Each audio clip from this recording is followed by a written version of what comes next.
구독자 여러분, 오늘 사연은 믿기 힘들 만큼 충격적입니다. 장례식장에서 며느리와 발인을 하던 중 장례 지도사가 귓속말을 했습니다. 며느리가 아드님을 죽였습니다. 그리고 다음은 어르신입니다. 그 말 한마디에 목숨 걸고 화장터에서 뛰쳐나온 시어머니. 그날 이후 밝혀진 충격적인 진실. 아들과 반려견의 죽음은 단순한 사고가 아니었습니다. 며느리의 계획은 아주 오래전부터 시작된 살인이었습니다. 그리고 이 잔인한 범죄를 어머니는 어떻게 뒤집었을까요? 그 전에 잠깐 구독과 좋아요 먼저 꼭 눌러주시면 복 받으실 거예요. 이른 아침 햇살이 반찬가게 유리창을 통해 따스하게 비쳐들고 있었습니다. 박정희 여사는 항상 그랬듯이 새벽 4시에 일어나 가게 준비를 하고 있었죠. 손님들이 즐겨 찾는 총각김치를 마지막으로 진열대에 올려놓고 이마에 땀을 닦아냈습니다. 동네에서 손맛 좋기로 소문난 정희 반찬은 15년 동안 그녀의 생계이자 낙이었습니다. 남편을 잃은 후 아들 영호를 키우며 평생을 살아온 터전이기도 했지요. 아이고, 정희 씨 또 새벽부터 일하셨네. 그러다 몸 상하겠어. 단골 손님 김 여사가 가게 문을 열고 들어오며 걱정스러운 목소리로 말했습니다. 정희는 익숙한 듯 웃으며 고개를 저었어요. 괜찮아요. 평생 이렇게 살았는걸. 오늘은 총각김치 새로 담갔는데 한번 맛보고 가세요. 이런 일상적인 대화가 오가는 사이 반찬통을 정리하던 정희의 귀에 울리는 전화벨 소리. 평소와 다름없는 하루가 시작되는 줄 알았던 그녀의 인생은 그 전화 한 통으로 완전히 뒤바뀌게 되었습니다. 네, 정희 반찬입니다. 박정희 씨 되십니까? 여기 서울경찰서입니다. 경찰이라는 단어에 정희의 손이 저절로 떨렸습니다. 단골 손님도 영문을 몰라 정희를 바라보았죠. 가슴이 덜컥 내려앉는 느낌이었습니다. 네, 제가 박정희입니다만. 잠시 뒤에 이어진 경찰의 말은 그녀가 상상할 수 있는 최악보다 더 끔찍했습니다. 죄송합니다만 아드님 김영호 씨가 교회 도로에서 교통사고로 현장에서 돌아가셨습니다. 함께 있던 반려견도 사망했습니다. 그 순간 정희의 귀에는 아무것도 들리지 않았습니다. 전화기가 손에서 미끄러져 바닥에 떨어졌어요. 온몸에 힘이 빠져나가는 느낌이었습니다. 가게 한쪽에서 일하던 아르바이트생이 놀라 달려왔지만 정희는 이미 그 자리에 주저앉아 눈물도 나오지 않는 충격 상태였어요. 할머니, 무슨 일이세요? 괜찮으세요? 아르바이트생 민지가 다급히 물었습니다. 정희의 입에서는 간신히 말이 흘러나왔습니다. 우리 영호가 그럴 리가 없어. 어제도 전화 통화했는데 영호 아저씨가 어떻게 됐다고요? 민지의 얼굴도 하얗게 변했습니다. 영호는 가끔 어머니를 도우러 가게에 들르곤 했기에 민지도 잘 알고 있었거든요. 사고, 우리 영호가 사고로. 정희의 말은 곧 울음으로 바뀌었습니다. 민지가 재빨리 움직여 가게 문을 닫고 손님들께 사정을 설명했습니다. 단골 김 여사는 놀라움을 감추지 못하며 정희의 등을 토닥였죠. 정희 씨, 정신 차려요. 어서 병원에 가봐야 하지 않겠어요? 그러나 정희는 어떤 말도 들리지 않는 듯 했습니다. 그저 자신의 무릎을 부여잡고 앞뒤로 몸을 흔들며 중얼거릴 뿐이었어요. 몽실이도, 우리 몽실이도 갔대. 영호랑 같이. 몽실이는 반려견이었습니다. 남편이 세상을 떠난 후 외로운 정희에게 남편이 선물했던 마지막 선물이자 위안이었죠. 영호는 늘 어머니를 위해 몽실이를 데리고 와 정희의 무릎을 따뜻하게 해주었습니다.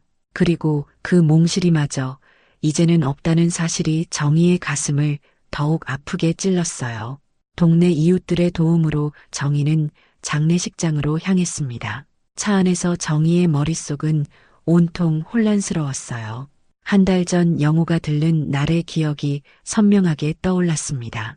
항상 그랬듯 엄마를 위해 과일을 한 아름 들고 와서는 몽실이를 데리고 와 정희의 무릎을 따뜻하게 해주었죠. 엄마, 요즘도 무릎이 아프세요? 영호가 걱정스럽게 물었던 기억이 떠올랐습니다. 괜찮아. 이제 좀 나아졌어. 정희가 대답했죠. 그래도 미영이가 좋은 영양제 보내드릴게요. 자주 못 찾아뵈서 미안해요. 영호의 목소리가 여전히 귓가에 맴도는 듯 했습니다. 몽실이가 정희의 무릎에 안겨 따뜻한 온기를 전해주던 그 감촉이 아직도 생생했습니다. 영호는 항상 몽실이를 데리고 와 어머니를 위로했죠. 엄마, 몽실이가 엄마 보고 싶어 했어요. 며칠만 두고 갈게요.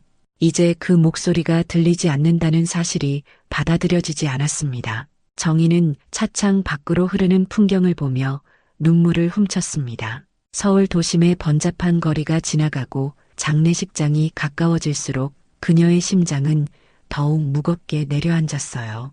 장례식장에 도착하자 그녀를 기다리고 있던 건 며느리 미영이었어요. 서미영은 5년 전 영호와 결혼한 여성으로 대학에서 심리학을 전공했다고 했습니다. 항상 단정하고 교양 있는 모습으로 정희에게 좋은 인상을 주었죠. 어머니, 미영은 정희를 보자마자 울먹이며 다가왔습니다. 하지만 어딘가 어색함이 느껴졌죠. 그녀의 눈에는 눈물이 고여 있었지만 그 눈물이 진심인지 의심스러울 정도로 감정이 담겨 있지 않은 듯 했습니다. 정희는 슬픔에 짓눌려 그저 며느리를 안아줄 뿐이었습니다. 미영의 품에 안겨 정희는 다시 한번 흐느꼈습니다. 우리 영호가 어쩌다가. 정희의 목소리가 떨렸습니다. 차 브레이크가 고장났대요. 내리막길에서 몽실이랑 같이. 미영의 설명은 담담했습니다. 너무 담담해서 오히려 이상할 정도였죠.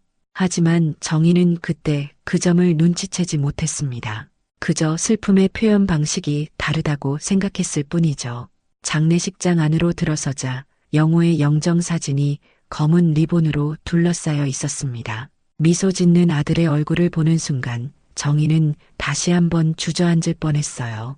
다행히 옆에 있던 미영이 부축해 주었습니다. 조금만 더 힘내세요, 어머니. 미영이 말했습니다. 그녀의 목소리는 위로보다는 마치 의무감에서 나오는 듯 했어요. 장례식은 고요하게 진행되었습니다. 영호의 직장 동료들과 친구들이 찾아와 조문하고 정희의 오랜 이웃들도 위로의 말을 전했어요. 정희 씨, 너무 마음 아파요. 우리 영호가 이렇게 갑자기 가다니.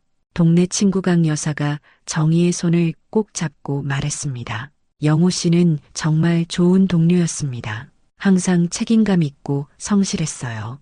영호의 회사 상사가 정중히 인사하며 말했습니다. 그 중에는 영호의 대학 동기 성준도 있었습니다.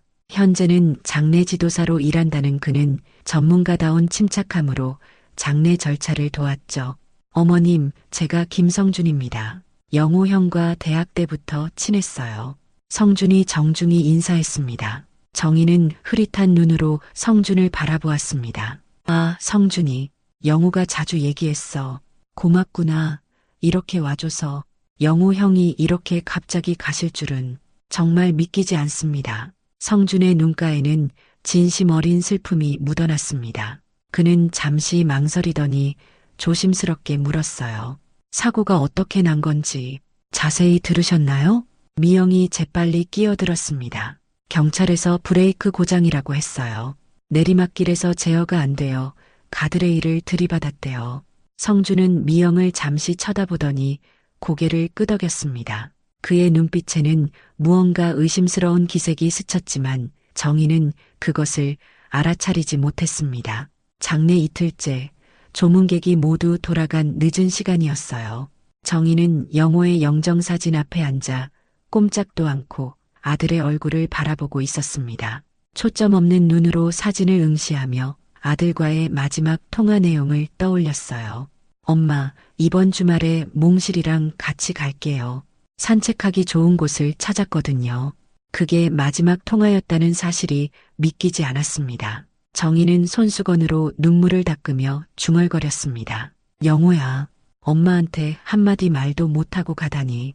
그때 미영이 휴대폰을 들고 나가는 모습이 눈에 들어왔어요. 밖으로 나가더니 누군가와 통화하는 모습이었죠. 정희는 별 생각 없이 지켜보았습니다. 미영이 장례식장 복도 끝으로 걸어가며 통화하는 모습이 눈에 들어왔어요. 미영의 얼굴은 통화하는 내내 평온했어요. 아니, 어쩌면 약간의 미소마저 띄고 있었던 것 같았습니다.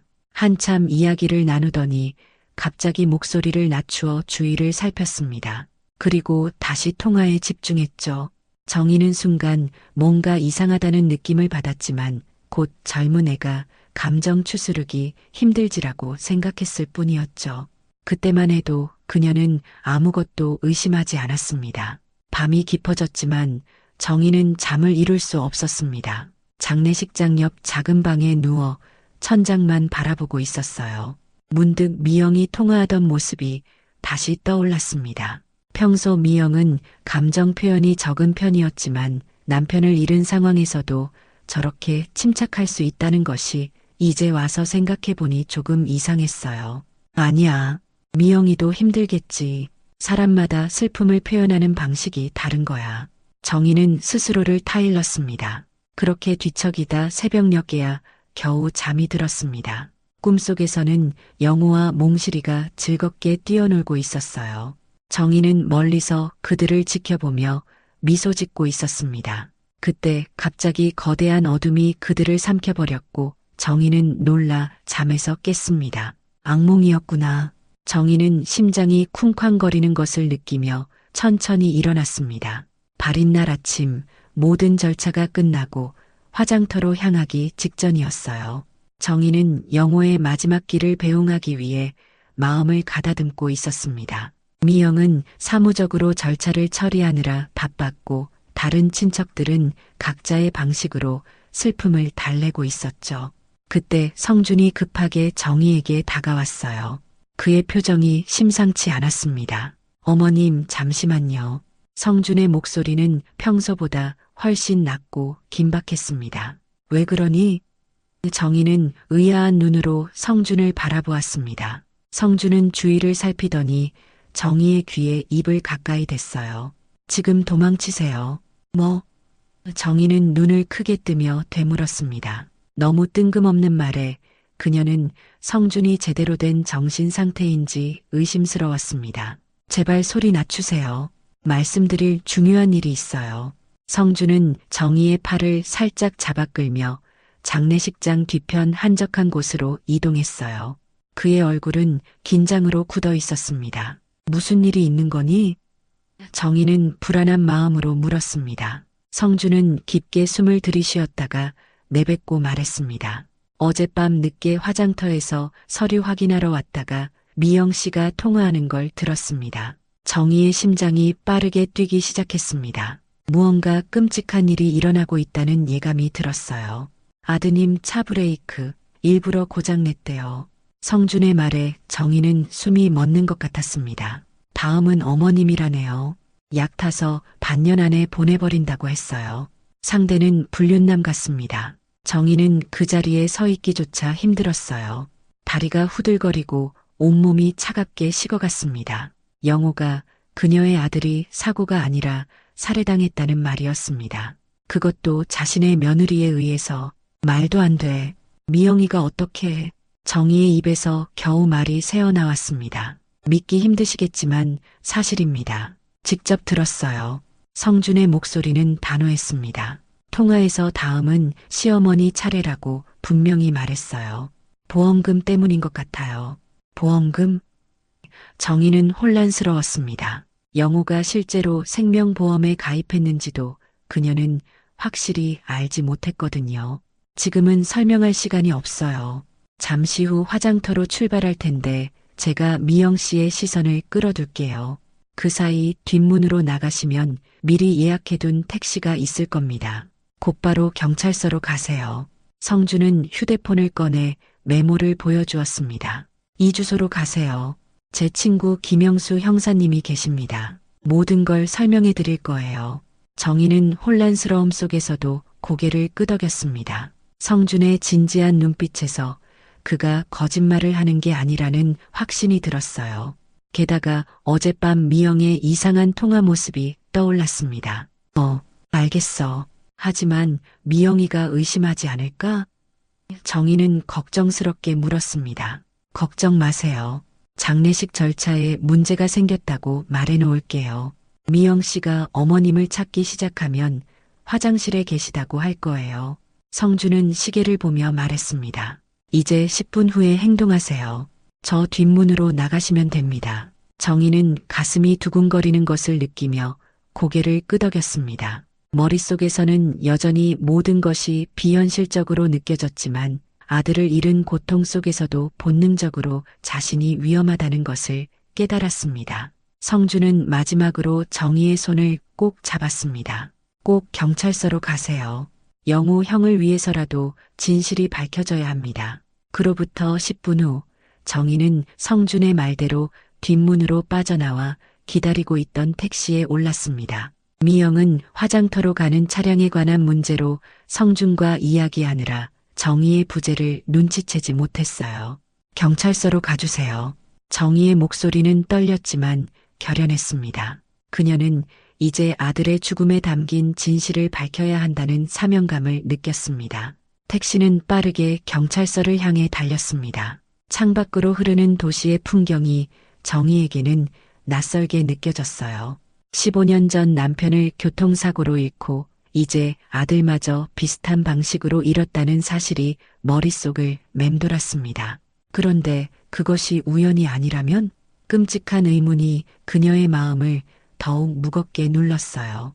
남편도 교통사고였어. 정희는 중얼거렸습니다. 문득 남편 김진수의 사고도 떠올랐습니다. 15년 전 산길을 운전하다 브레이크가 고장났다는 경찰의 설명. 그리고 이제 영호도 비슷한 사고로. 우연의 일치일까요? 아니면 택시기사가 백미러로 정희를 살펴보며 물었습니다. 괜찮으세요, 할머니? 얼굴이 너무 창백하신데. 네, 괜찮아요. 정희는 고개를 저었지만 머릿속은 혼란스러운 생각들로 가득 찼습니다. 미영이 영호와 만난 것은 남편의 사망 후 1년쯤 지났을 때였습니다. 영호가 직장 동료의 소개로 만났다고 했죠. 미영은 항상 공손하고 배려심 있는 며느리였습니다. 처음에는 조금 냉정한 면이 있다고 느꼈지만 정희는 그것이 그저 미영의 성격이라고 생각했어요. 그런데 지금 생각해보니 미영은 정말로 영호의 아내가 되기 위해 의도적으로 접근한 것일까요? 경찰서에 도착한 정희는 떨리는 다리로 안으로 들어갔습니다. 담당 경찰관에게 자초지종을 설명하는 과정은 쉽지 않았어요. 그 자리에서 눈물이 터져 나왔고 말을 이어가기가 힘들었습니다. 그러니까 며느리분이 아드님의 브레이크를 고의로 고장냈다는 말씀이신가요? A 경찰관은 의아한 표정이었습니다. 네, 장례 지도사가 그런 통화를 들었다고. 정희의 말은 또다시 눈물에 섞여 끊겼습니다. 제 아들이 살해당했다고요. 경찰관은 고개를 갸웃거렸습니다. 증거가 있으신가요? 단순히 들은 이야기만으로는. 정희는 그제야 자신이 아무런 증거도 없이 왔다는 사실을 깨달았어요. 그저 성준의 말만 믿고 온 것이었죠. 막막함이 밀려왔습니다. 지금은 증거가 없지만. 정희는 당혹스러워하며 말했습니다. 그때 뒤에서 누군가의 목소리가 들렸어요. 진술서는 일단 작성해 보시죠. 돌아보니 나이 지긋한 형사가 서 있었습니다. 60대 중반쯤 되어 보이는 그는 갈색 정장에 다소 구부정한 자세였지만 눈빛만은 또렷했습니다. 그는 차분한 목소리로 말을 이었어요. 자세한 이야기 좀 들어볼게요. 박정혜 씨? 형사는 정희의 이름을 부르다가 문득 멈칫했습니다. 그의 눈이 커졌어요. 혹시 청송 출신이신가요? 정희도 그제야 형사의 얼굴을 자세히 보았습니다. 주름이 깊게 패인 얼굴이었지만 그 눈빛은 어딘가 익숙했어요.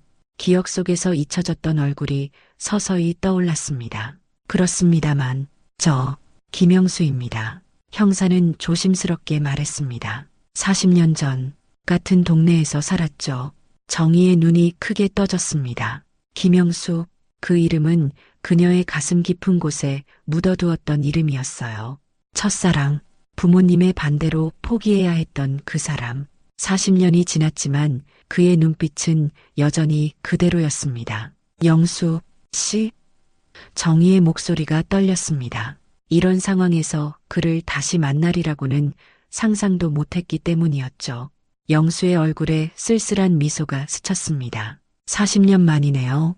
정희 씨. 순간 정희의 눈앞에 과거의 장면들이 파노라마처럼 펼쳐졌습니다. 청송의 작은 마을, 꽃이 만발한 봄날의 산책길, 두 사람이 나란히 앉아 꿈을 나누던 감각, 그리고 영수의 집안이 반대했던 그날. 우리 집안은 서울로 이사 가기로 했어. 미안해, 정희야. 영수가 눈물을 참으며 이별을 고했던 그날의 기억이 선명했습니다. 이런 일로 다시 만나게 되어 정말 유감입니다. 하지만 이제 제가 도와드릴게요. 영수의 말에 정희는 현실로 돌아왔습니다. 영수는 정희를 자신의 사무실로 안내했습니다. 그곳에서 정희는 더 자세히 상황을 설명했어요. 성준에게서 들은 이야기, 미영의 수상한 행동들, 그리고 갑작스러운 영호의 사고에 대한 의구심까지. 영호가 정말 아주 좋은 아이였어요. 정희는 아들 이야기를 하며 또다시 눈물이 흘렀습니다. 온순하고 책임감 강했어요. 아버지를 일찍 여의고 힘들게 자랐지만 늘 밝았죠. 영수는 조용히 들으면서 메모를 했습니다. 영호 씨와 미영 씨는 어떻게 만났나요? 직장 동료의 소개로 만났다고 했어요. 5년 전 결혼했는데 처음엔 미영이가 조금 차가운 것 같았지만 영호가 많이 좋아해서.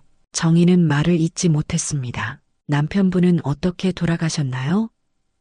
영수가 조심스럽게 물었습니다. 정희는 잠시 생각에 잠겼습니다. 15년 전이에요. 역시 교통사고였어요. 산길에서 브레이크가 고장나서 영수의 눈이 커졌습니다. 브레이크 고장이요? 그는 재빨리 메모를 하며 물었습니다. 혹시 보험금은 어떻게 됐나요? 꽤 큰 금액이 나왔어요. 덕분에 영호 대학도 보내고 반찬 가게도 열 수 있었죠. 정희는 회상했습니다. 영수는 생각에 잠긴 듯 했습니다. 미영 씨의 과거에 대해서는 얼마나 알고 계신가요? 정희는 고개를 저었습니다. 별로 없어요. 대학에서 심리학을 전공했다고 했고 제주도 출신이라고 했죠. 부모님은 일찍 여의고 친척 집에서 자랐다고 했어요. 증거는 없지만 가능성은 충분히 있어 보입니다. 영수는 진지한 표정으로 말했어요. 하지만 섣불리 움직이면 오히려 역효과가 날 수 있어요. 지금은 며느리 미영 씨가 정혜 씨를 찾고 있을 겁니다. 미영 씨가 정혜 씨를 의심하기 시작하면 위험할 수 있어요. 그럼 어떻게 해야 하죠? 정희의 눈에는 절박함이 가득했습니다. 일단 아무것도 모르는 척 집으로 돌아가는 게 좋겠어요. 우리가 뒤에서 조용히 수사를 진행할 테니까요. 영수는 잠시 생각하더니 계속했습니다. 그리고 앞으로 미영 씨가 주는 음식이나 약은 드시지 마세요. 가능하면 따로 보관해 두세요. 증거가 필요합니다. 정희는 두려움과 결의가 섞인 표정으로 고개를 끄덕였습니다. 영호의 원수를 갚기 위해서라면, 그리고 자신의 목숨을 지키기 위해서라도 이 일에 맞서야 했어요. 장례식장에서 갑자기 사라져서 걱정했다고 하세요. 몸이 너무 아파서 잠시 병원에 들렀다가 오는 길이라고요.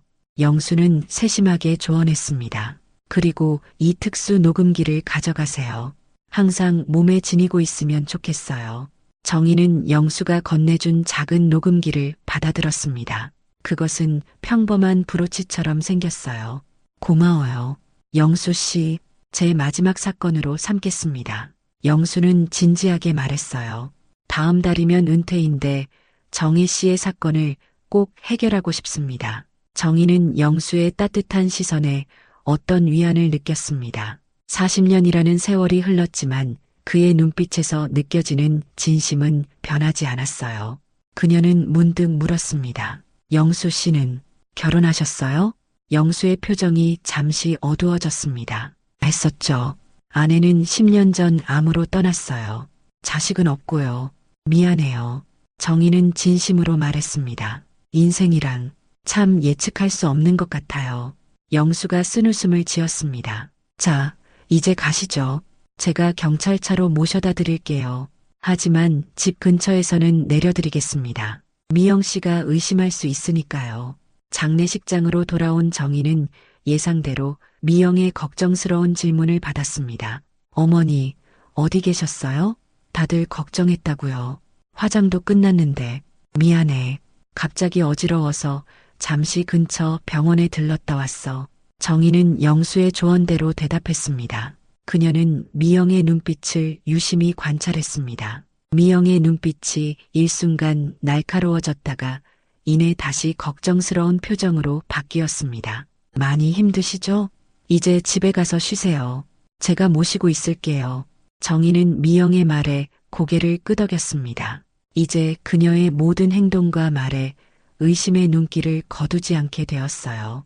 아들을 죽인 살인자와 한 집에 있어야 한다는 생각에 등골이 오싹했지만 진실을 밝히기 위해서는 강해져야 했습니다. 화장이 끝나고 영호의 유골함을 받아든 정희의 눈에서는 뜨거운 눈물이 흘러내렸습니다.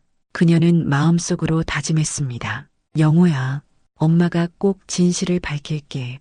내 원수를 갚을게. 집으로 돌아오는 차 안에서 정희는 창밖을 바라보며 생각에 잠겼습니다. 이제 아들도 남편도 몽실이도 모두 떠나버렸어요. 그리고 그녀의 곁에는 아들을 죽인 살인자가 있다는 사실, 너무나 끔찍한 현실이었습니다. 어머니, 저희 집에서 지내시는 게 어떨까요? 미영이 조심스럽게 제안했습니다.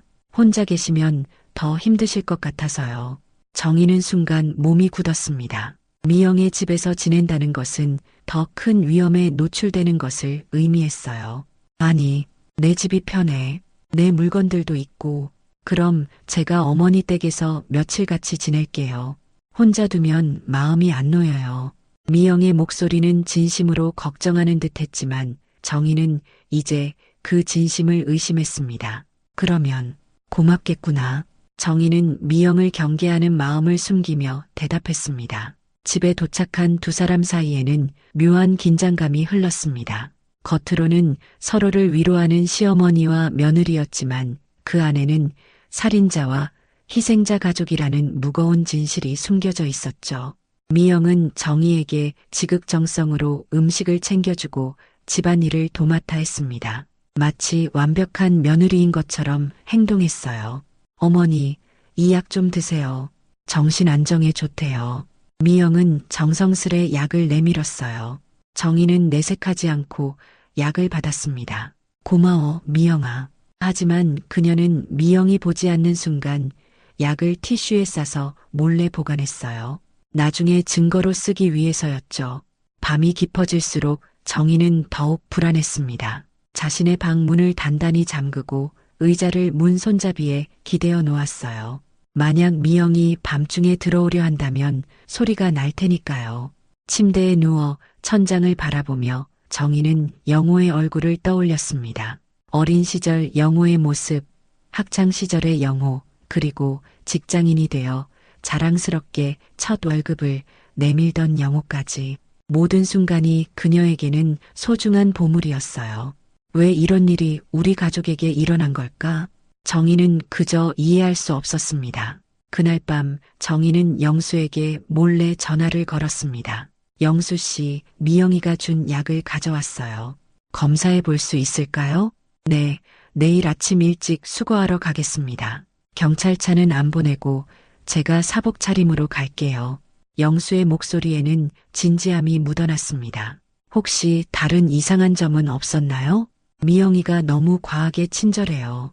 평소보다 더. 정희가 말했습니다. 조심하세요. 아무것도 드시거나 마시지 마세요. 영수가 당부했습니다. 다음 날 아침 영수는 약속대로 정희의 집을 방문했습니다. 미영은 마침 시장에 나간 상태였어요. 정희는 급히 영수를 안으로 맞이했습니다. 이게 어제 미영이가 준 약이에요. 정희는 티슈에 쌓인 약을 건넸습니다. 그리고 이건 제가 마시던 차에서 발견한 이상한 가루예요. 영수는 그것들을 증거 봉투에 조심스럽게 담았습니다. 곧 분석 결과가 나올 겁니다. 혹시 다른 이상한 점은 없었나요? 미영이가 제 보험 서류를 찾아보는 걸 발견했어요. 정희의 목소리가 떨렸습니다. 서랍장을 뒤지고 있더라고요. 영수의 표정이 굳어졌습니다. 보험금 수익자를 확인하려는 거겠죠. 혹시 아드님 보험은 어떻게 되어 있나요? 제가 수익자로 되어 있었어요. 하지만 확인해 볼 필요가 있겠네요. 정희는 생각에 잠겼습니다. 제가 보험회사에 문의해 보겠습니다. 아, 그리고 영수는 주머니에서 작은 기기를 꺼냈어요. 이건 몰래카메라입니다. 거실과 주방에 설치하면 좋겠어요. 정희는 조심스럽게 카메라를 받았습니다. 알겠어요. 미영이 없을 때 설치할게요. 영수가 떠난 후 정희는 약속대로 집안에 몰래카메라를 설치했습니다. 그리고 기다렸어요. 증거가 모이기를, 진실이 밝혀지기를. 장례식 이후 며칠이 지났습니다. 미영은 변함없이 정희를 살뜰히 챙겼고 정희는 매일 밤 마음을 졸이며 잠을 청했습니다. 그러던 어느 날 초인종 소리가 들렸어요. 누구세요? 미영이 현관문을 향해 걸어갔습니다. 안녕하세요, 김성준입니다. 성준의 목소리가 들렸어요. 미영의 표정이 잠시 굳었지만 곧 반갑게 맞이했습니다. 아, 성준 씨, 어서 오세요. 성준은 정중하게 인사하며 들어왔습니다. 어머님께 인사드리러 왔습니다. 괜찮으신지 걱정되어서요. 정희는 성준을 반갑게 맞이했습니다. 그의 방문이 단순한 위로가 아님을 알고 있었죠. 어서 와, 성준아. 차 한잔 할래? 세 사람은 거실에 앉아 차를 마시며 이야기를 나눴습니다. 미영은 예의 바르게 대화에 참여했지만 성준이 정희와 단둘이 대화하려는 시도에 눈에 띄게 불편해했어요. 미영아, 냉장고에 과일 좀 있니? 성준이에게 대접할 게 있어야지. 정희가 의도적으로 미영을 부엌으로 보냈습니다. 미영이 부엌으로 가자마자 성준은 재빨리 쪽지를 정희에게 건넸어요. 제 번호예요. 언제든 연락 주세요. 중요한 정보가 있습니다. 정희는 고개를 끄덕이며 쪽지를 치마 주머니에 숨겼습니다. 그때 미영이 과일을 들고 돌아왔어요. 어머니, 사과 깎아드릴게요. 미영이 상냥하게 말했습니다. 성준은 미영의 행동을 유심히 관찰하며 자연스럽게 대화를 이어갔습니다. 영우 형과 대학 다닐 때가 생각나네요. 형은 항상 어머님 이야기를 많이 했어요. 그랬니? 정희의 눈가에 눈물이 맺혔습니다. 네, 항상 우리 어머니는 세상에서 제일 강한 사람이라고 자랑했어요. 성준의 말에 정희는 쓸쓸하게 웃었습니다. 미영은 묘하게 불편한 표정이었지만 이내 미소를 지으며 말했습니다. 그래요. 영우 오빠는 정말 효자였어요. 대화가 이어지는 동안 정희는 성준이 미영을 관찰하는 것을 알아차렸습니다. 미영 역시 경계하는 듯한 모습이었어요. 성준이 떠난 후 정희는 재빨리 화장실로 가서 성준의 쪽지를 확인했습니다. 내일 오후 2시 동네 카페에서 만나요. 중요한 정보가 있습니다. 다음 날 오후 정희는 미영에게 친구를 만나러 간다고 거짓말을 하고 집을 나섰습니다. 그녀의 가슴은 두근거렸어요. 이제 거짓말도 자연스럽게 할 수 있게 된 자신이 낯설게 느껴졌습니다. 약속한 카페에서 성준을 만난 정희는 긴장된 목소리로 물었습니다. 무슨 중요한 정보가 있다는 거니? 성준은 주위를 살피더니 목소리를 낮췄습니다. 몽실이가 착용하던 GPS 추적 장치를 입수했습니다. 몽실이의 GPS? 정희는 놀라움을 감추지 못했습니다. 네, 영우 형이 몽실이를 너무 아끼셔서 GPS 목걸이를 달아주셨거든요. 언제든 찾을 수 있게요. 성준은 태블릿을 꺼내 보여주었어요. 이게 사고 당일 영우 형과 몽실이의 이동 경로입니다. 정희는 화면을 자세히 들여다보았습니다. 빨간 선으로 표시된 경로가 한눈에 들어왔어요. 그런데 이건 성준은 다른 화면을 띄웠습니다. 10년 전 아버님 사고 당시의 경로입니다. 경찰 기록을 확인했어요. 정희의 숨이 멎는 것 같았습니다. 두 경로가 너무나 유사했어요. 같은 산길, 비슷한 커브 구간, 심지어 사고 지점까지도 거의 일치했습니다. 이건 말도 안 돼. 정희의 손이 떨렸습니다. 15년 전 남편의 사고와 이번 영호의 사고가 연결된다는 것. 그것은 미영이 단순히 영호를 살해한 것이 아니라 처음부터 계획적으로 접근했다는 것을 의미했습니다. 미영 씨가 우연히 영호 형을 만난 게 아닌 것 같습니다. 성준의 목소리가 낮아졌어요. 아버님 사고 후 1년도 안 돼서 영호 형에게 접근했어요. 계획적이었던 거죠. 정희의 눈에서 뜨거운 눈물이 흘러내렸습니다. 남편의 죽음도 사고가 아니었다는 뜻이었습니다. 15년 동안 그녀는 살인자와 한 식구로 지내왔던 거였어요. 왜 이런 짓을? 정희는 말을 잇지 못했습니다. 돈입니다. 성준은 단호하게 말했어요. 아버님과 영호 형 모두 고액의 생명보험에 가입되어 있었죠. 제가 보험사에 알아봤는데 두 건 모두 미영 씨가 직간접적으로 관련되어 있었습니다. 성준은 자료를 펼쳤습니다. 미영 씨의 과거를 조사해 봤습니다. 제주도 출신이 아니라 부산 출신이에요. 그리고 이전에도 비슷한 패턴이 있었어요. 첫 번째 남편도 사고로 사망했습니다. 정희는 그 자리에 주저앉고 말았습니다. 너무 큰 충격이었어요. 그녀의 인생 전체가 거짓 위에 세워져 있었다는 사실이 믿기지 않았습니다. 어떻게 이런 일이? 정희는 말을 잇지 못했습니다. 성준은 정희의 손을 꼭 잡았습니다. 어머님, 힘내세요. 아직 끝나지 않았어요. 이제 우리가 정희를 찾아야 합니다. 카페에서 나와 정희와 성준은 영수를 만나기 위해 경찰서로 향했습니다. 도중에 정희는 갑자기 멈춰섰어요. 남편이, 그리고 영호가. 정희의 눈에서 눈물이 흘러내렸습니다. 내가 무슨 죄를 지었길래? 성준은 정희의 어깨를 가만히 토닥였습니다. 어머님의 잘못이 아니에요. 미영이라는 악마가 저지른 일입니다. 정희는 눈물을 닦으며 고개를 끄덕였습니다. 슬픔에 잠길 시간이 아니었습니다. 이제는 진실을 밝히고 정의를 실현할 때였어요. 경찰서에 도착한 두 사람은 영수의 사무실로 안내되었습니다. 영수는 그들을 기다리고 있었어요. 검사 결과가 나왔습니다. 영수가 자료를 보여주었습니다. 정희 씨가 주신 약과 차에서 수면제와 비소 성분이 검출됐습니다. 소량이지만 계속 복용하면 치명적일 수 있어요. 정희의 얼굴이 하얗게 변했습니다. 정말로 나를 독살하려고 했구나. 그리고 보험 관련 정보도 확인했습니다. 영수는 계속해서 말했어요. 영호 씨의 보험금 수익자가 2개월 전에 정희 씨에서 미영 씨로 변경됐더군요. 미영 씨 명의로 된 다른 보험 청구 내역도 조사 중입니다. 이제 어떻게 해야 하죠? 정희가 물었습니다. 영수와 성준은 서로 눈빛을 교환했습니다. 함정을 파야 합니다. 영수가 말했어요. 미영 씨를 현행범으로 체포해야 해요. 어떤 함정인데요? 정희는 불안한 목소리로 물었습니다. 정희 씨가 직접 미영 씨를 자극해야 합니다. 영수가 설명했습니다.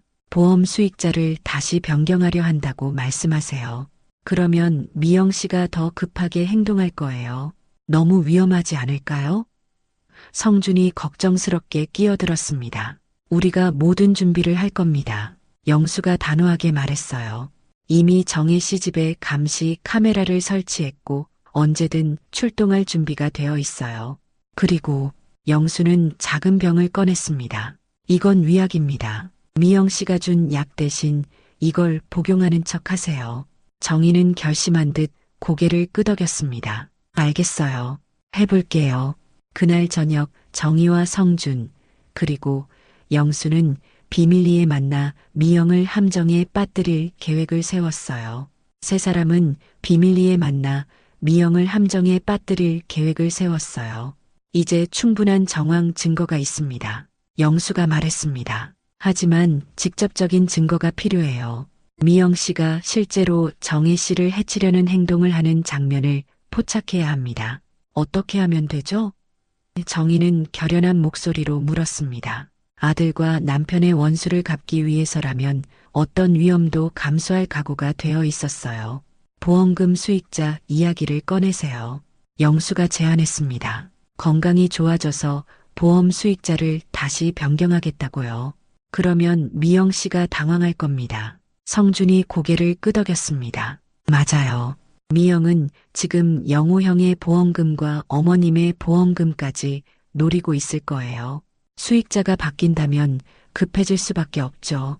영수는 정희의 손을 잡았습니다. 위험한 일인 건 알지만 꼭 필요한 과정입니다. 저희가 항상 감시하고 있을 거예요. 정희는 단호하게 고개를 끄덕였습니다. 영호와 진수를 위해서라도 해야겠어요. 다음 날 아침 정희는 식탁에서 미영과 마주 앉았습니다. 가슴이 두근거렸지만 그녀는 침착함을 유지했어요. 미영아, 내가 요즘 생각해봤는데 내 어머니?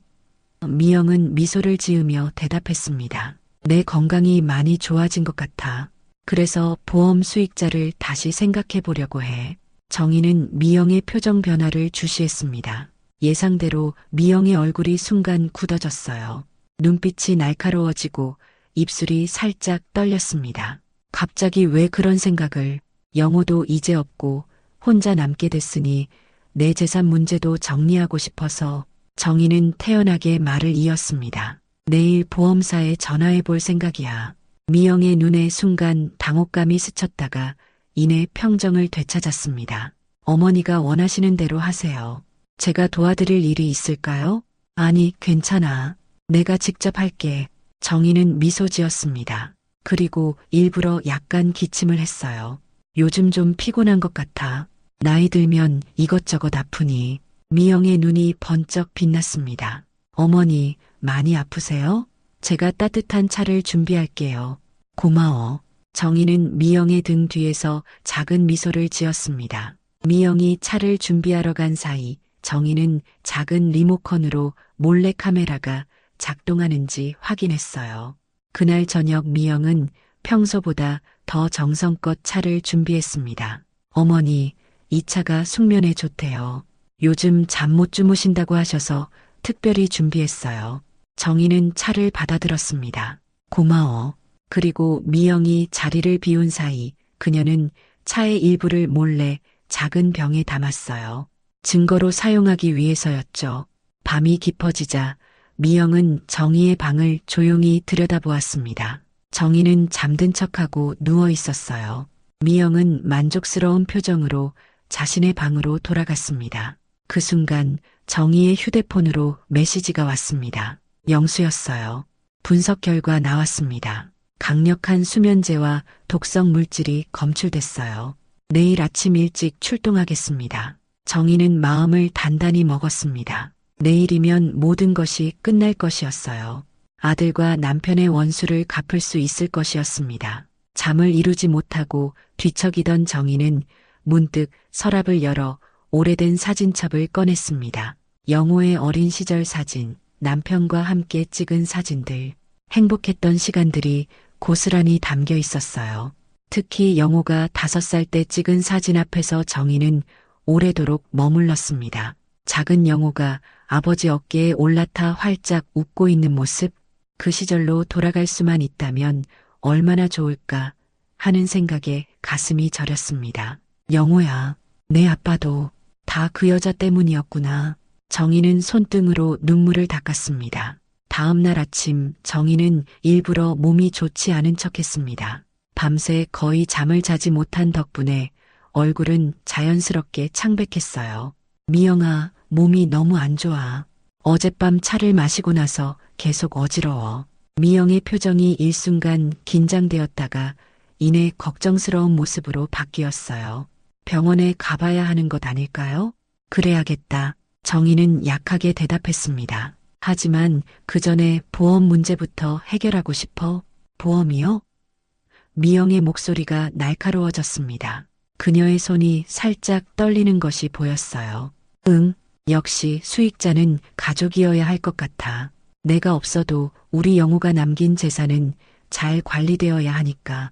정희는 일부러 말을 흐렸습니다. 미영의 얼굴이 확연히 굳어졌어요. 그녀는 잠시 생각하더니 부엌으로 향했습니다. 차 한 잔 더 드릴게요. 진정되실 거예요. 그 순간 거실의 몰래 카메라가 모든 것을 담고 있었습니다. 미영이 주방에서 차에 하얀 가루를 넣는 모습, 그것을 완전히 녹이기 위해 열심히 저어 푸는 모습까지. 차를 들고 돌아온 미영의 얼굴에는 이상한 미소가 떠올라 있었어요.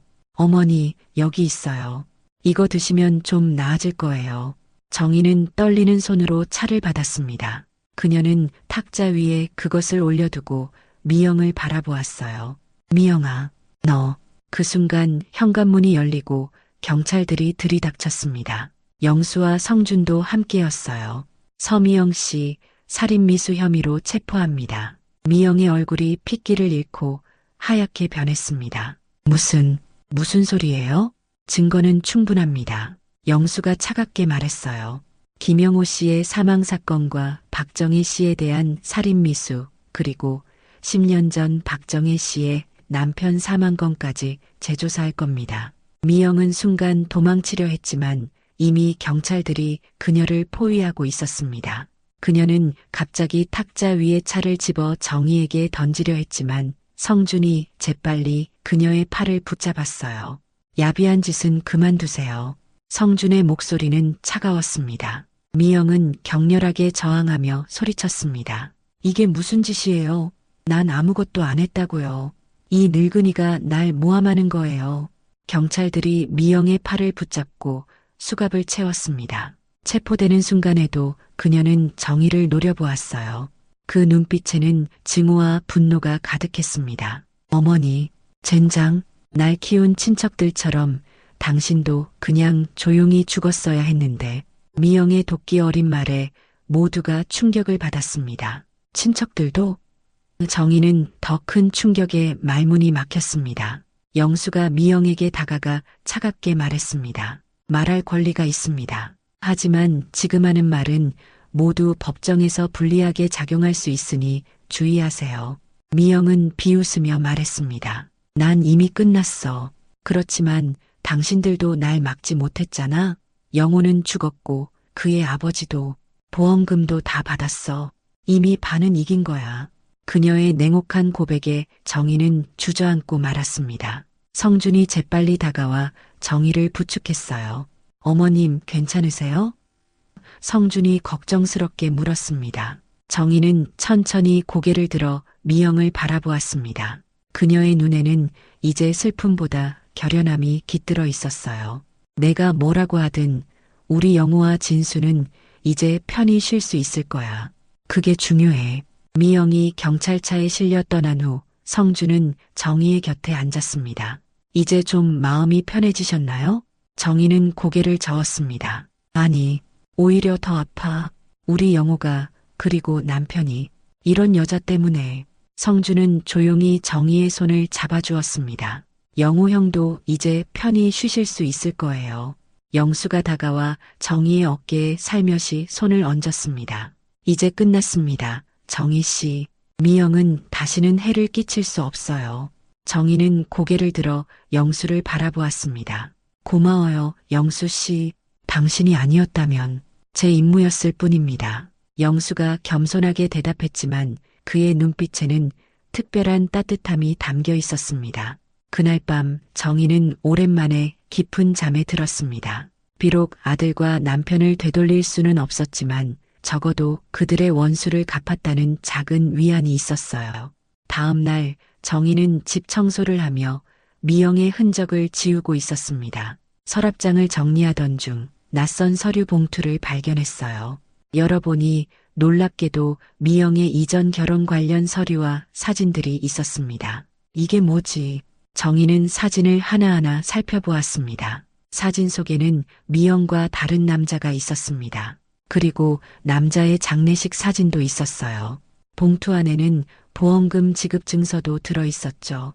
정희는 즉시 영수에게 전화를 걸었습니다. 영수 씨, 중요한 증거를 찾았어요. 얼마 후 영수가 도착했고 정희는 발견한 서류들을 건넸습니다. 영수는 서류를 검토하며 깊은 숨을 내쉬었어요.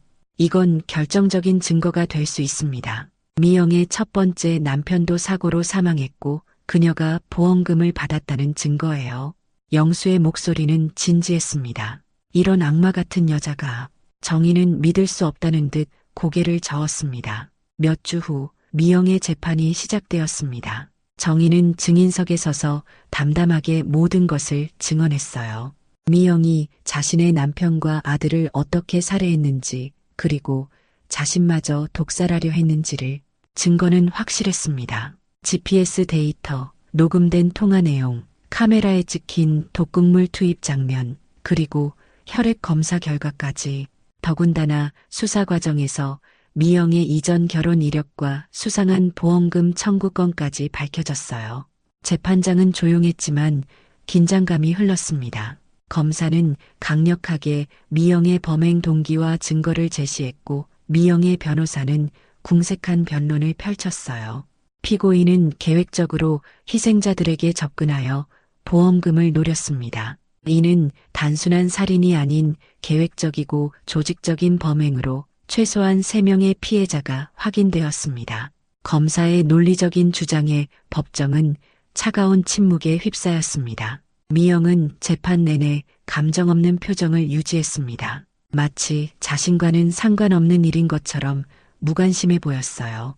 마침내 판사는 미영에게 중형을 선고했습니다. 살인, 살인미수, 보험 사기 등 모든 혐의가 인정된 것이었어요. 미영의 공범이었던 불륜 상대도 함께 처벌받았습니다. 피고인 서미영에게 무기징역을 선고합니다.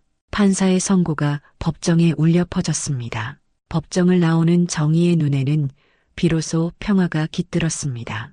영수가 그녀를 맞이했어요. 수고하셨습니다. 이제 정말 끝났네요. 네, 드디어 끝났네요.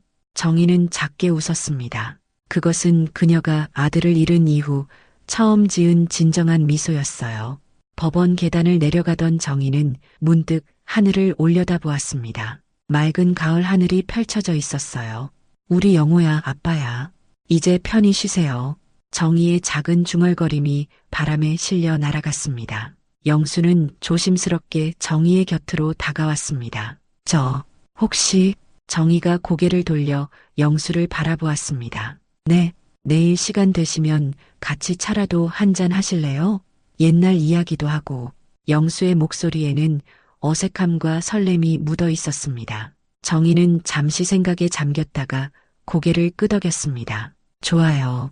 그럽시다. 다음 날 두 사람은 조용한 카페에서 만났습니다. 40년 전 이별한 첫사랑이 이제는 60대 중반의 나이로 다시 마주 앉은 것이었어요. 그동안 잘 지내셨어요? 영수가 조심스럽게 물었습니다. 그럭저럭요. 당신은요? 정희도 미소 지으며 대답했습니다. 저도. 아내는 10년 전에 병으로 먼저 갔어요. 자식은 없고. 영수의 목소리에는 외로움이 묻어났습니다. 연락할 방법이 없어서 40년 동안 가끔 정희 씨가 어떻게 지내나 궁금했어요. 저도 마찬가지였어요. 정희가 솔직하게 대답했습니다. 가끔 신문에서 당신 기사를 봤어요. 형사가 됐다고. 영수의 눈이 커졌습니다. 정말요? 알고 계셨군요. 네, 우연히 알게 됐죠.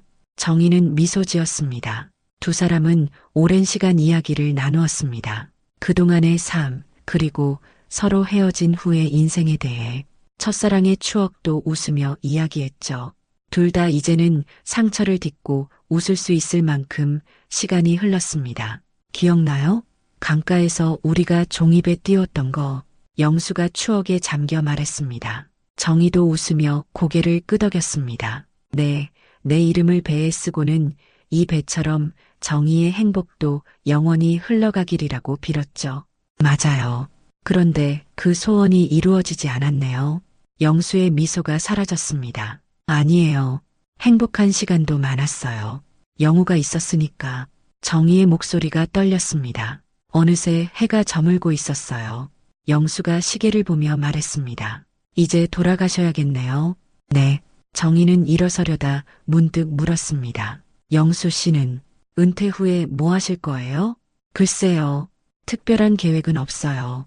영수는 어깨를 으쓱했습니다. 혼자 조용히 지낼 생각이었죠. 정희는 잠시 망설이다 말했습니다. 실은 제가 집 근처에 작은 텃밭을 가꾸고 있어요. 혼자서는 좀 벅차서. 영수의 얼굴에 밝은 미소가 번졌습니다. 제가 도와드릴까요? 어릴 적에 농사일 좀 했거든요. 그럼 감사하죠. 정희도 미소 지었습니다. 별것 아닌 제안이었지만 두 사람에게는 새로운 시작의 의미가 담겨 있었어요. 인생의 황혼기에 다시 만난 첫사랑. 그것은 인생의 아이러니이면서도 또 하나의 선물이었습니다. 그로부터 몇 달 후 정희의 집 마당에는 작은 변화가 생겼습니다. 예쁜 화단이 생기고 작은 텃밭에는 각종 채소들이 싱그럽게 자라고 있었어요. 그리고 마당을 뛰어다니는 강아지 한 마리. 몽실이 닮았죠? 영수가 강아지를 보며 웃었습니다. 네, 처음 봤을 때 너무 닮아서 마음이 아팠어요. 정희가 대답했습니다. 그런데 이 아이는 성격이 더 활발해요. 정희는 마당에 앉아 강아지를 쓰다듬으며 하늘을 바라보았습니다. 보고 있니, 영호야? 엄마가 이제 혼자가 아니란다. 영수가 차 2잔을 들고 나왔습니다. 오늘 날씨가 참 좋네요. 그러게요. 정희는 차를 받아들었습니다. 몽실이 이세가 점점 몽실이를 닮아가는 것 같아요. 맞아요. 영리하고 애교가 많죠. 영수는 강아지를 바라보며 웃었습니다. 두 사람 사이에는 편안한 침묵이 흘렀습니다. 그것은 오랜 시간 서로를 알아온 사람들 사이에서만 가능한 특별한 편안함이었어요.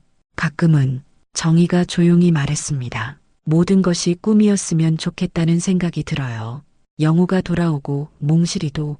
하지만 영수는 정희의 손을 조심스럽게 잡았습니다. 그건 불가능해요. 하지만 우리는 그들을 기억하며 살아갈 수 있죠. 정희는 고개를 끄덕였습니다. 맞아요. 그리고 이제는 혼자가 아니니까요. 그렇죠. 영수는 미소 지었습니다. 우리에게도 새로운 시작이 있는 거예요. 정희의 얼굴에도 따뜻한 미소가 번졌습니다. 아들과 남편을 잃은 슬픔은 여전히 그녀의 마음 한구석에 자리하고 있었지만 이제는 그 슬픔을 견디며 살아가는 법을 배우고 있었어요. 그리고 그 곁에는 늦은 나이에 다시 만난 첫사랑이 함께했습니다. 어느 날 영수는 정희에게 조심스럽게 물었습니다. 정희 씨, 혹시 생각해 보셨어요? 우리가 만약 그때 헤어지지 않았더라면. 정희는 잠시 생각에 잠겼다가 고개를 저었습니다. 생각해봤자 뭐예요. 일어나지 않은 일인데. 그리고 그랬다면 영호도 없었을 거예요. 맞아요. 영호 같은 아들이 없었다면 정희 씨의 인생은 달라졌겠죠. 영수가 고개를 끄덕였습니다. 인생은 정말 예측할 수 없는 것 같아요. 정희가 말했습니다. 슬픔이 끝나면 또 다른 기쁨이 찾아오고 그게 삶이죠. 영수가 대답했습니다. 끝날 때까지 끝난 게 아니라는 말도 있잖아요. 정희는 고개를 끄덕였습니다. 그녀의 눈에는 이제 새로운 희망의 빛이 깃들어 있었어요. 아무리 깊은 상처와 슬픔이 있더라도 인생은 계속됩니다. 그리고 때로는 예상치 못한 곳에서 새로운 행복이 찾아오기도 하는 법이니까요. 영수는 어느 날 저녁 정희의 집 마당에서 작은 촛불 저녁 식사를 준비했습니다. 정희가 반찬 가게에서 돌아오자 마당에 놓인 작은 테이블에 촛불이 반짝이고 있었어요. 테이블 위에는 정성스럽게 차린 음식들이 놓여 있었습니다. 이게 다 뭐예요? 정희는 놀라움을 감추지 못했습니다. 영수는 쑥스러운 표정으로 머리를 극적였습니다. 오늘이 우리가 처음 만난 날이거든요. 40년 전 오늘이요. 정희의 눈이 커졌습니다. 아직도 그날을 기억하고 있었어요? 어떻게 잊겠어요? 청송마을 봄축제에서 처음 만났잖아요. 당신이 분홍색 한복을 입고 있었죠. 영수의 목소리에는 따뜻한 기억이 담겨 있었습니다. 정희의 눈시울이 붉어졌습니다. 그녀도 그날을 기억하고 있었지만 영수가 그 날짜까지 정확히 기억하고 있을 줄은 몰랐어요. 정말 그날이 오늘이었군요. 앉으시죠. 영수가 의자를 빼주었습니다. 제가 요리했어요. 솜씨가 없어서 걱정이지만 정희는 미소 지으며 자리에 앉았습니다.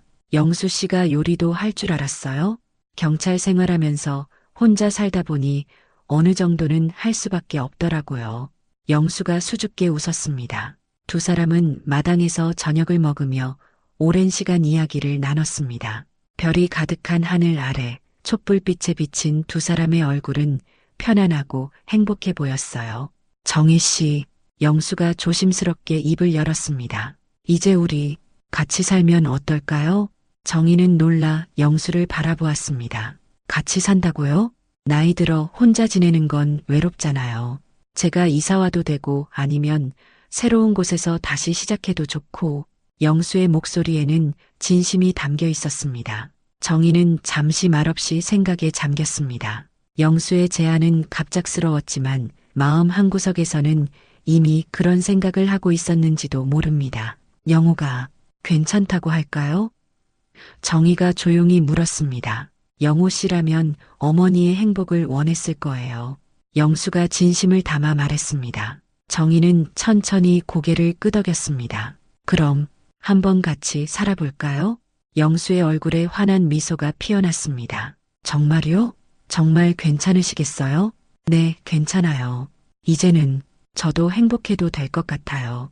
정희의 눈에도 미소가 번졌습니다. 2달 후 정희와 영수는 작은 결혼식을 올렸습니다. 성준을 비롯한 몇몇 친구들과 이웃들만 초대한 소박한 식이었죠. 정희는 단정한 한복을 입고 영수는 갈색 정장을 입었습니다. 2분 정말 잘 어울리세요. 성준이 진심 어린 축하를 건넸습니다. 정희는 수줍게 웃었습니다. 늦은 나이에 이런 축하를 받을 줄 몰랐네. 늦었다고 생각할 때가 가장 빠른 때라고 하잖아요. 영수가 정희의 손을 꼭 잡았습니다. 결혼식 후 2사람은 정희의 집에서 함께 살기로 했습니다. 그곳에는 영호의 추억이 있었고 정희가 가꾸던 텃밭도 있었으니까요. 이 방은 영호의 방이에요. 정희가 문을 열며 영수에게 보여주었습니다. 그대로 두고 싶어요. 물론이죠. 영수는 이해한다는 듯 고개를 끄덕였습니다. 영호 씨의 공간은 그대로 보존해요. 2사람의 일상은 평화로웠습니다. 아침에는 함께 텃밭을 가꾸고 정희는 여전히 반찬 가게를 운영했으며 은퇴한 영수는 집안일을 도왔습니다. 몽실이 이새는 늘 2사람 주변을 뛰어다니며 활기를 더했죠. 어느 날 정희는 영호의 방을 정리하다가 오래된 일기장을 발견했습니다. 호기심에 펼쳐보니 영호가 미영을 처음 만났을 때의 기록이었어요. 미영 씨를 소개받았다. 처음에는 조금 차가워 보였지만 이상하게 끌린다. 엄마가 좋아할까? 엄마는 늘 내 행복만 바라셨으니까. 정희의 눈에서 눈물이 흘러내렸습니다. 영호는 끝까지 어머니를 생각했던 거였어요. 영수가 방에 들어와 정희를 발견하고 걱정스럽게 물었습니다. 괜찮아요? 정희는 일기장을 보여주며 말했습니다. 우리 영호가 항상 저를 생각했나 봐요. 영수는 정희의 곁에 앉아 그녀의 어깨를 감싸 안았습니다. 좋은 아들이었어요. 네, 정말 좋은 아들이었어요. 정희는 눈물을 닦으며 미소 지었습니다. 1년이 지난 어느 날 정희와 영수는 영호와 남편의 묘소를 찾았습니다. 그들은 조용히 묘 앞에 꽃을 놓고 기도했어요. 영호야, 엄마 이제 많이 괜찮아. 정희가 영호의 사진을 어루만지며 말했습니다. 영수 아저씨가 잘 챙겨주고 있어. 너도 아빠도 이제 편히 쉬어. 영수는 묘비 앞에 고개를 숙였습니다. 영호 씨, 걱정 마세요. 제가 어머님을 끝까지 잘 모시겠습니다. 묘소를 나오며 정희는 문득 하늘을 올려다보았습니다. 맑은 가을 하늘에 새들이 자유롭게 날고 있었어요. 인생이란 참 이상해요. 정희가 말했습니다. 한순간에는 모든 것이 끝난 것 같다가도 또 다른 순간에는 새로운 시작이 찾아오네요. 그래서 우리는 포기하지 않고 살아가는 거겠죠. 영수가 정희의 손을 잡았습니다. 집으로 돌아오는 길, 2사람은 마을 공원을 지나갔습니다. 그곳에서는 노인들을 위한 작은 음악회가 열리고 있었어요. 정희와 영수는 발걸음을 멈추고 음악을 들었습니다. 춤추실래요? 영수가 손을 내밀었습니다. 정희는 잠시 망설이다가 웃으며 영수의 손을 잡았습니다. 부끄러워요. 괜찮아요. 우리뿐만 아니라 다른 분들도 다 춤추고 계시잖아요. 영수가 미소 지었습니다. 2사람은 공원에서 천천히 춤을 추었습니다. 주변의 다른 노부부들도 음악에 맞춰 움직이고 있었어요. 그 순간 정희는 자신이 진정으로 행복하다는 것을 느꼈습니다. 집에 돌아온 2사람은 마당에 앉아 차를 마시며 별을 바라보았습니다. 몽실이 이새는 그들의 발치에서 평화롭게 잠들어 있었어요. 정희 씨, 앞으로 우리가 함께 할 수 있는 시간이 얼마나 될지 모르겠지만 영수가 진지하게 말했습니다. 매일매일이 소중하다고 생각해요. 네, 저도 그렇게 생각해요. 정희는 영수의 손을 꼭 잡았습니다. 늦게 다시 만났지만 그래도 만났으니까요. 두 사람의 얼굴에는 평온함이 깃들어 있었습니다. 비록 많은 상처와 아픔을 겪었지만 그들은 이제 서로에게 의지하며 남은 인생을 함께 걸어가고 있었습니다. 인생은 끝날 때까지 끝난 게 아니에요. 정희가 조용히 말했습니다. 그래요. 우리의 이야기는 아직 끝나지 않았으니까요. 영수가 미소 지으며 대답했습니다. 마당의 작은 등불이 바람에 살랑거리며 두 사람의 얼굴을 부드럽게 비추었습니다. 그들의 이야기는 슬픔에서 시작되었지만 희망과 새로운 사랑으로 이어지고 있었습니다. 아무리 어두운 밤이라도 결국은 아침이 오듯이 인생의 겨울 끝에도 언제나 봄은 찾아오는 법입니다. 정희는 영수의 어깨에 머리를 기대며 눈을 감았습니다. 그녀의 가슴에는 영호와 남편에 대한 그리움이 여전히 있었지만 이제는 그 슬픔과 함께 살아가는 법을 배웠습니다. 그리고 그 곁에는 40년 만에 다시 만난 첫사랑이 함께했습니다. 행복하세요? 영수가 조용히 물었습니다. 정희는 미소 지으며 고개를 끄덕였습니다. 네, 행복해요. 당신은요? 저도요. 영수의 눈빛이 따뜻했습니다. 아주 행복합니다. 두 사람의 밤하늘을 바라보는 모습을 뒤로 마당의 작은 등불이 바람에 살랑거리며 춤을 추었습니다. 인생의 황혼기에 찾아온 작은 행복. 그것은 그들에게 주어진 또 다른 선물이었습니다. 몽실이 이새가 꿈결에 낑낑거리며 발을 움직였고 정희와 영수는 미소를 주고받았습니다. 그들의 이야기는 여기서 끝나지 않습니다. 인생이라는 여정은 계속되고 그 여정에서 만나는 모든 기쁨과 슬픔을 함께 나누며 살아가는 것. 그것이 바로 삶의 의미가 아닐까요? 하늘에서 별이 빛나고 두 노인의 손은 서로를 꼭 잡은 채 시간은 천천히 흘러갔습니다.